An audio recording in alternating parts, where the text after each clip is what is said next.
And what of the photographs? What do they tell us?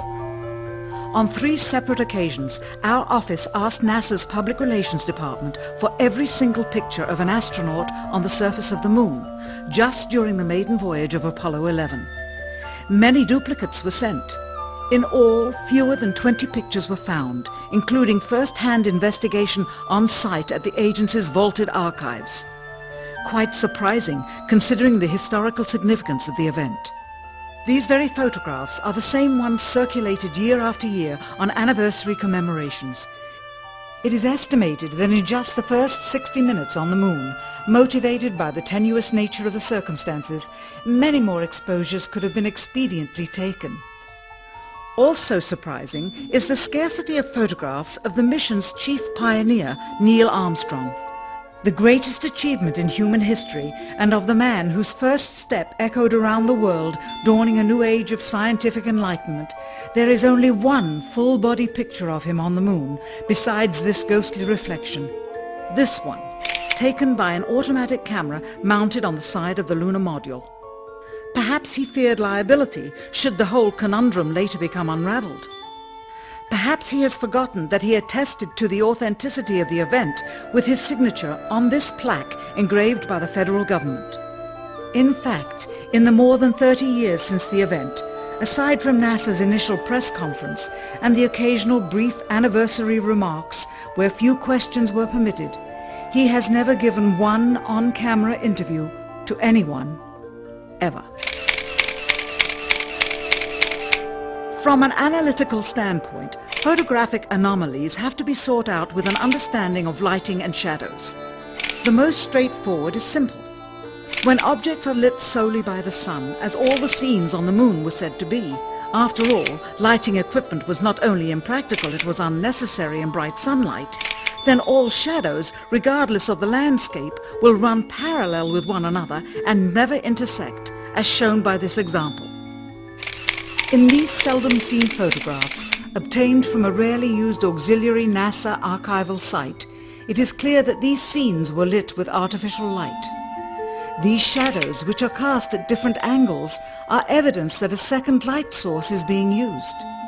In addition, the sun would not cause an isolated hotspot like this, only an artificial light would. Again, intersecting shadows and another hotspot. And again. And again. It is simply impossible for this picture to have been taken with sunlight on the Moon. Here, the shadows are shown to be as black as pitch. And yet here, completely in a shadow, the astronaut is lit up like a Christmas tree. How can this be? Or this, on the shadow side of the lunar module. In this magnification of an Apollo photograph, a rock, very likely a papier-mâché prop because of the crease here, is categorized with the letter C. In later releases of the same picture, the letter is gone, probably airbrushed out. Here a crosshair, which was burned directly into the image from the film plate and thus should always appear on top of the objects in the photograph, appears behind the object in this scene, clearly revealing a composite of 2 pictures into one. Someone apparently forgot to create a burn crater underneath the lunar module's 10,000-pound thrust engine, despite the fact that during ground tests there was a real concern for the vehicle falling into the hole the engine created as it descended.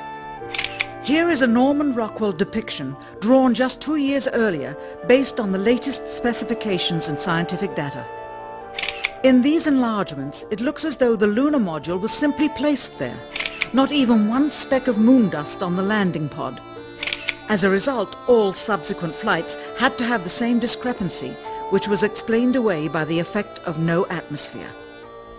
And what about stars? On the Moon, with no atmosphere, they must have been quite a sight to behold. Yet there is seldom any mention of them, if ever, by any of the astronauts on any of the missions.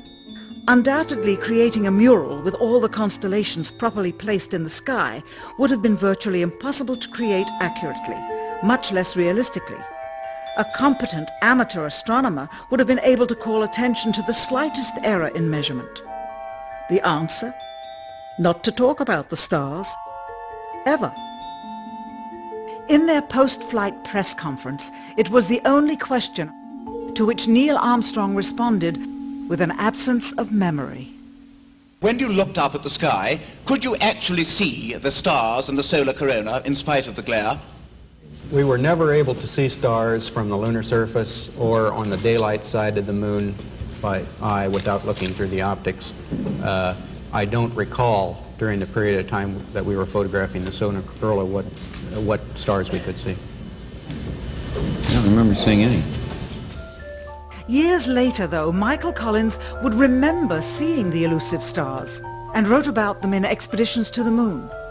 It seems his memory improved the older he got. Why don't stars appear in any of the photographs? Simply because the proper, mostly closed exposure setting for the camera's iris, set that way to compensate for the bright sunlight on the moon's surface, completely diminished the faintness of relatively distant specks of diminutive light. This answer is true. It does not, however, explain why they never took any pictures of the stars by themselves, with an exposure setting perfect for them. While they took 3 automobiles to the moon, they never took a photographic telescope. Had they done so, they would have been able to see farther into the universe than had ever before been realized. If they had taken a telescope and were not actually on the moon, they would have had to concoct undiscovered galaxies that might one day prove to be non-existent. The cost of the 3 moon rovers in 21st century currency? Nearly $60 million each, though they had fewer parts than a Jeep. Where was all this money going? Then there's the flag, blowing in the wind, at least twice, on the atmosphereless moon. We can only guess that most of the missions were staged inside for fear of possible aerial or satellite reconnaissance from an unfriendly nation. The backpacks, designed for 1/6 gravity, must have had the cooling systems removed to allow for movement without falling over.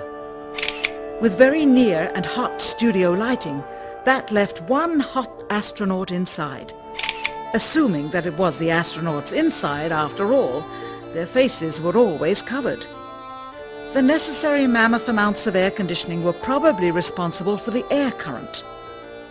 Here the editor cuts to a still shot of the flag, just as the effect becomes noticeable. Here it is unchecked. This rare clip, attained decades ago, was never re-released with the inevitable increase in experience and scrutiny. To demonstrate 1/6 gravity, a bouncy, floaty feel to the astronauts' movements would be similarly achieved with relative simplicity. Slow motion. You are viewing the scenes as they aired more than 30 years ago. Now let's look at them with the speed doubled.